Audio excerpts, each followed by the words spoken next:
Bonjour à tous et bienvenue dans cette nouvelle vidéo dédiée à l'actualité de la semaine en Afrique. Malgré l'ambiance de la Coupe d'Afrique des Nations, il y a d'autres choses qui se passent sur le continent et il est important de parler de ça. On va parler du Cap-Vert et non pas pour ses supportrices tant appréciées sur le continent, mais on va parler d'un important achievement réalisé par le pays. On va également parler de l'Afrique du Sud et bien d'autres. Alors installez-vous bien.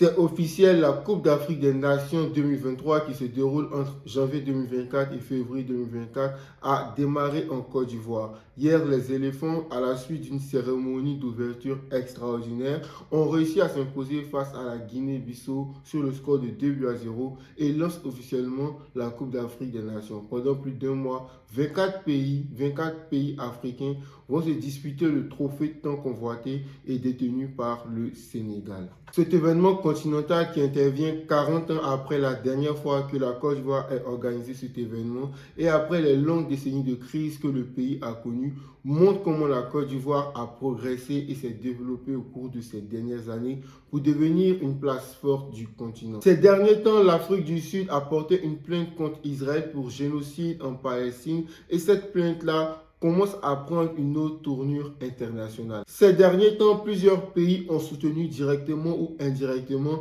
la plainte portée par l'Afrique du Sud auprès de la Cour internationale de justice. Parmi ces nations, on peut compter la Bolivie, la Turquie, la Malaisie et la Jordanie, et également l'Organisation de la coopération islamique composée de 57 membres, dont des nations influentes telles que l'Arabie saoudite, l'Iran, le Pakistan et le Maroc. Cette plainte a pris une tournure internationale dans le sens où elle montre les opinions diverses entre les pays sur la question de la guerre entre Israël et la Palestine.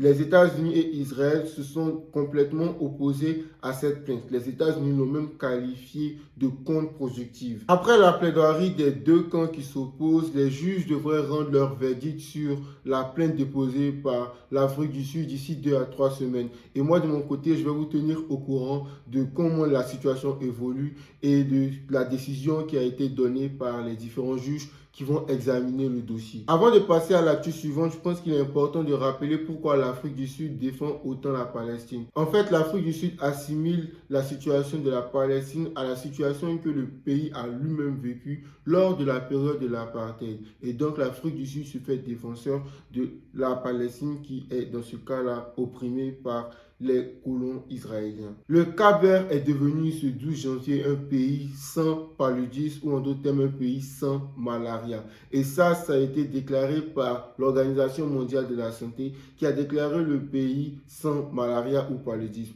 Cette décision est survenue après que le pays ait fait plus de 3 ans sans avoir détecté un cas de malaria ou de paludisme dans le pays. Le pays a atteint ce niveau grâce à des campagnes de dépistage pour les nouveaux arrivants dans le pays et la mise en place de traitements gratuits pour les malades. Et comme je l'ai dit, aucun cas n'a été détecté depuis 2017. Pour rappel, le continent africain est le plus touché par la malaria. En 2021, 95% des cas de malaria avaient été détectés en Afrique et 96% des décès étaient également détectés en Afrique. Les rues du Congo sont complètement inondées après que les fortes pluies ont fait déborder la rivière Congo cette semaine. Bien qu'on sait que les inondations ne sont pas nouvelles à Kinshasa, ce qui se passe en ce moment n'est du jamais vu depuis près de 60 ans. Et pour vous donner un ordre d'idée, les précipitations sont 2 fois plus par rapport à la moyenne observée en 2022 et 2023. Ce qui inquiète encore plus les autorités, c'est le fait que après ces inondations, plusieurs maladies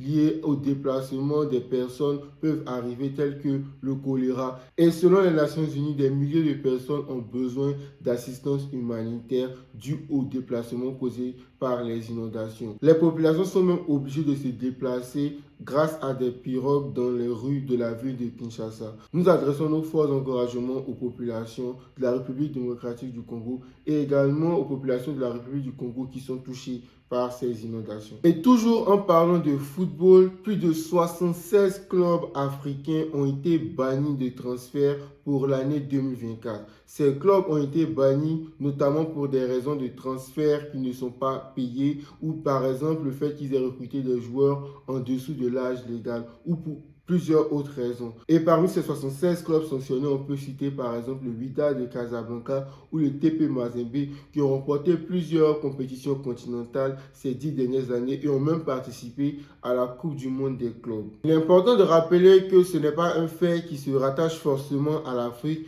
mais c'est un fait qui est récurrent dans le monde du football. Le Barça, le Real Madrid ou même l'Atlético de Madrid se sont déjà fait sanctionner pour ces mêmes raisons-là. Mais c'est le nombre de clubs africains qui se font sanctionner qui est impressionnant. 76 clubs et comme je l'ai dit, on compte des clubs de haute et comme je l'ai dit, on compte des clubs de haut standing dans l'univers africain.